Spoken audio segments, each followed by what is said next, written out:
Welcome to my channel Learn Kannada to English. ನಿಮ್ಮ ಬಳಿ ಏನಿದೆ? What do you have? What do you have? ನಿನಗೆ ಏನು ಅವಶ್ಯಕತೆ ಇದೆ? What do you need? What do you need? ನಿನಗೆ ಏನು ಬೇಕು? What do you want?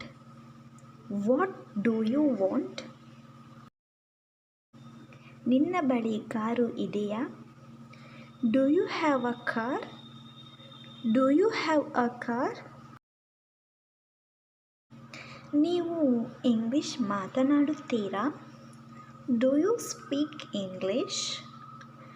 Do you speak English? ನನ್ನ ವಿಡಿಯೋನ ನೀವು ನೋಡ್ತಿದ್ರೆ ಸಬ್ಸ್ಕ್ರೈಬ್ ಮಾಡಿ, ಲೈಕ್ ಮಾಡಿ, ಕಮೆಂಟ್ ಮಾಡಿ. ಧನ್ಯವಾದಗಳು.